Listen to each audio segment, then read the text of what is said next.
Citizens of Earth, the seas have parted, the sky has opened, and a bounty has bequeathed us.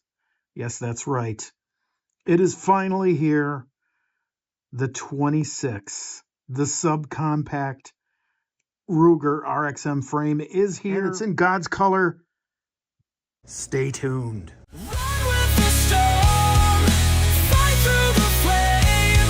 We'll carve our saga, they'll sing our names. Citizens, scholars, and friendly knights everywhere. Technerd 1.0 here. Video lovers, fellow humans. It is finally here. The accumulation of all your dreams have come true. If you've read the title, you know what this is. Now, we've all been waiting for this. Those of us who are RXM fans, we've been waiting for this to come out for quite a while. There is a rabid amount of G26 lovers out there who really, really like this product. And they really like the G26 size.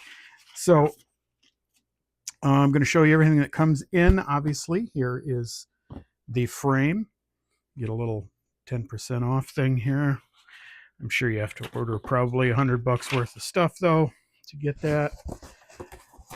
Now, these frames come in at with tax, shipping, and everything else, roughly about 50 quatlus or so for each one. Let's take a look at the packaging here. So that is it. And this is the EHG RG9 Ruger RXM Subcompact.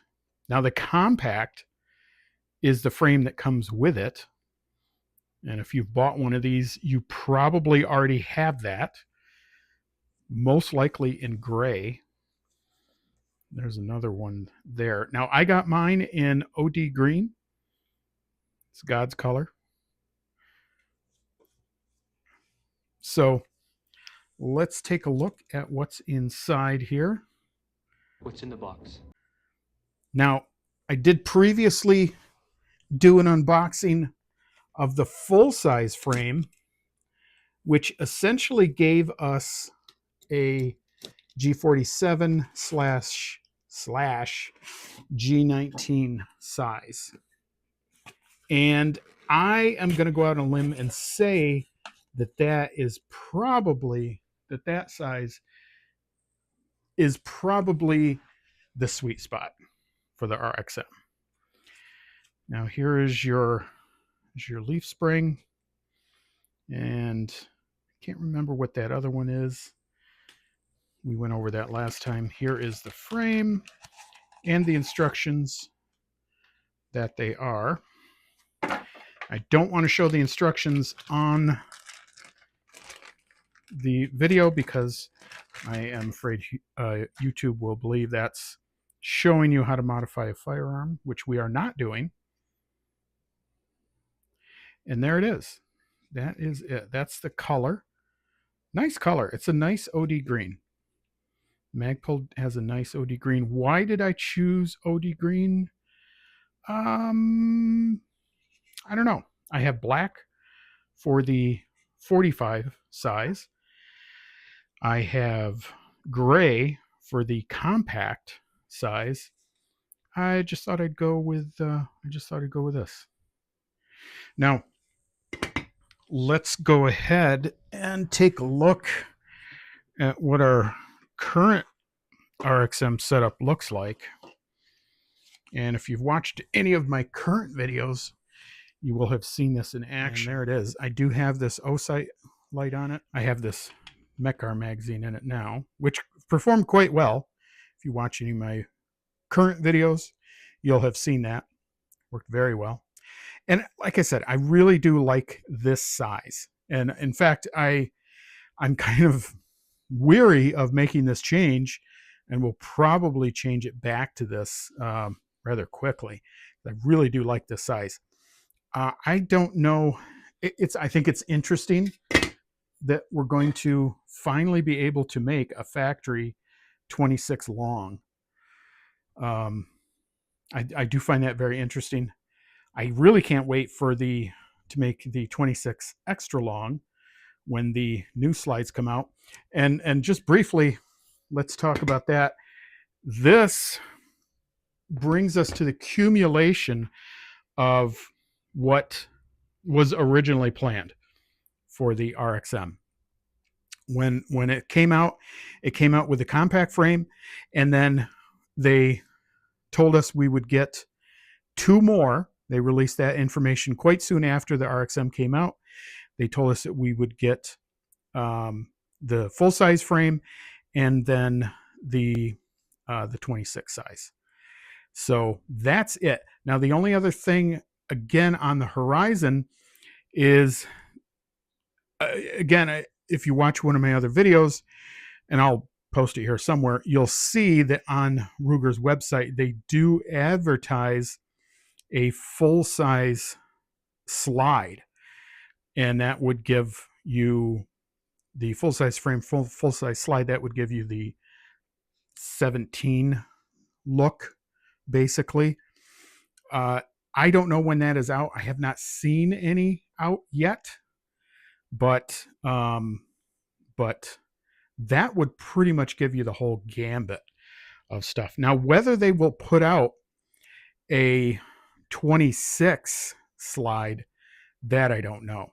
But I don't know if that would work with this one anyways, because this one is pretty much set to work, because it's longer. It's set to work with the compact size slide. So I don't know if that would work.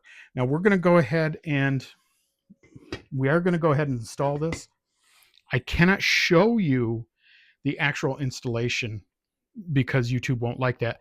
But as I did with this one, I can show you everything that leads up to it and give you some pointers for how to complete that. Now, there is some steps to completion with this slide. Okay. You can't just put the FCU unit in there. There is, get my pointer. There is a leaf spring, and then the takedown. This leaf spring goes in here, and then the takedown goes right there. And they do not include that. They assume that you're going to use the one you have. We're not going to do that though, because we are professional Glockers here. And as I had told you the last time, the best thing you could do would be to go ahead and order yourself a couple extra of these takedowns. Now, this one is a silver one. It's an extended. I did order some anyways just to have them. So we're going to put that in. Again, I'm using the extended version. You get whatever you want. They are cheap. You can usually get a couple of them for like 15 quid. We're going to go ahead and get set up. So it's a slight pause. We're going to get set up, and then I will show you the steps to getting this ready for the fire control unit. All right, hang on. Okay, folks, we're back in business now. Now I've assembled all my mise en place here, and we are ready to install. Now, I went ahead a couple weeks ago and ordered some more slide locks. This is just a black one. Now we've removed the fire control unit from the current setup, and just to make sure, I have put all of the parts from my current setup in this little plastic bag. You might be wondering, why does it matter if you have separate slide locks if you're going to take them out anyways? Well, I just like to have one thing for each tool. That's what she said. Woo! So, and basically, once you get the fire control unit out, these are just going to fall out anyways. The leaf spring and the takedown spring, they're going to fall out anyways. So it's better to just go ahead and have them in there.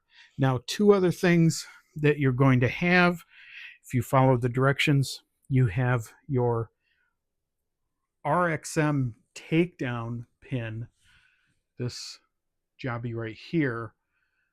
That is something exclusive to the RXM. And basically what that does is it kind of controls, it keeps the whole takedown system sort of in place. And that's what this other spring does too. That one kind of just sits in there like that. Where is my pointer? That one just kind of sits in there like that. And this just kind of interacts with that and makes sure that that kind of stays down. Now, what we're gonna do next is we're gonna go ahead and take the leaf spring, so you can get that to focus, and that's just gonna go in right in here. And then the takedown comes up like that. And then when you put the extractor in, you hold that leaf spring down, you slide in the extractor, and then the force of that spring holds that in, basically. Very simple. Again, can't show it to you on camera, but that's the general idea. And then, as I said, this takedown spring, that just goes right in there. All right, stay tuned. Okay, folks, so we have put in the takedown spring, and we've put in the leaf spring for the slide lock. Now, those have to go in first. Then you put in the fire control unit. Then you put in the actual slide lock. Because if not, you're going to have that slide lock that's just going to be across here, and it's going to prevent you from putting the fire control unit in. So those go in first. Now you're going to have to be careful because these are not held in really by anything right now. And they're going to have a tendency to just want to fall right out. So don't dump this thing on its side or upside down, because those are just going to fall out. And they're going to be, this one you would not be able to get in once the fire control unit's in.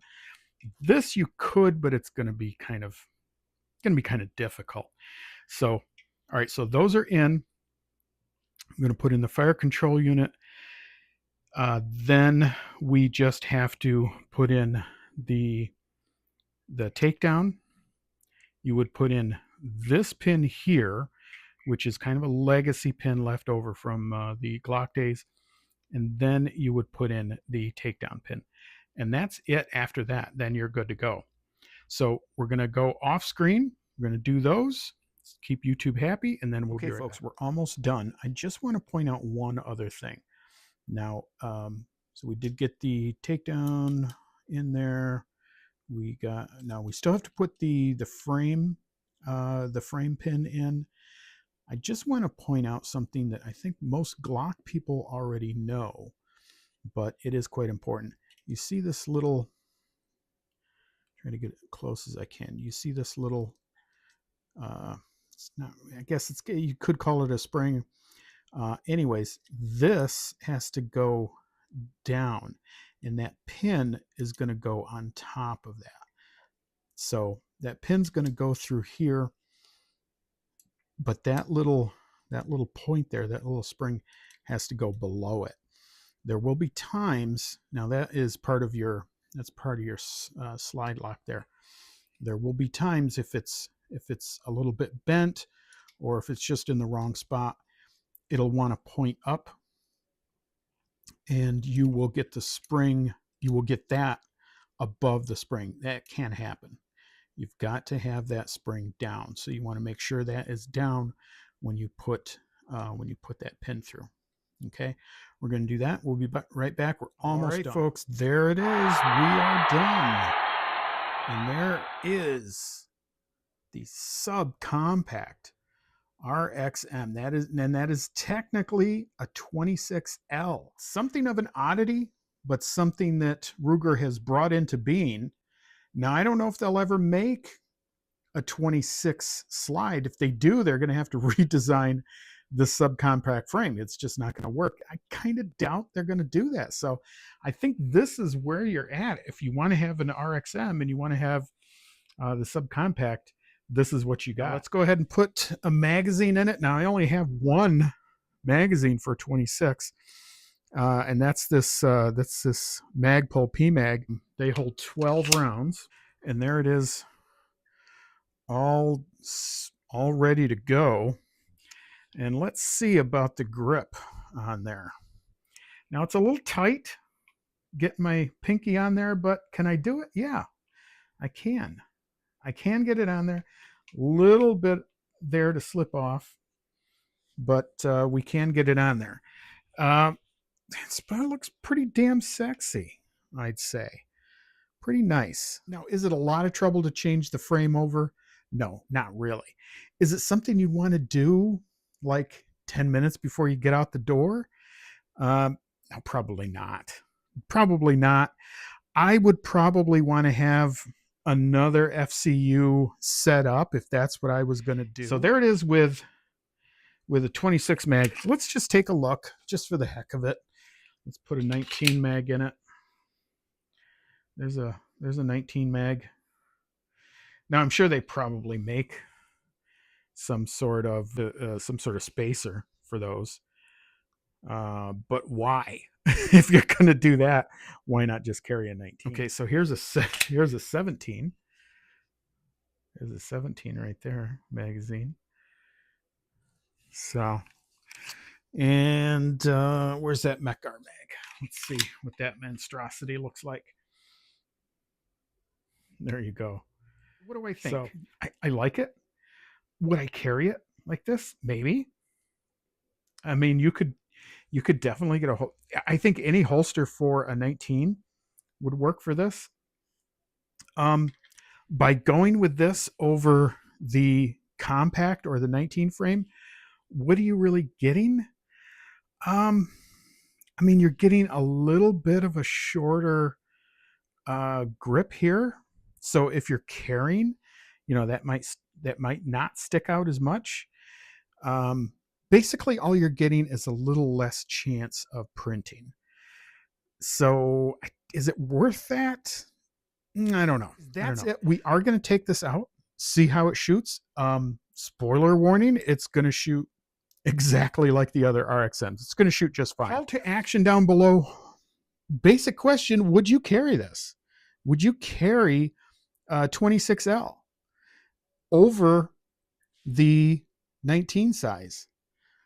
And what advantage do you think that really has for you? Do you really think you're getting a lot out of just a little bit less printing? And versus, mind you, 3 rounds. That's my question down below. Folks, this is Tack Nerd. I hope you got something out of this. If you did, please like, share, and subscribe. Tell a friend. Share this video everywhere. We will be out at the range very soon to test this out. Stay tuned. More videos coming. And remember to prep appropriately. Tack Nerd signing out.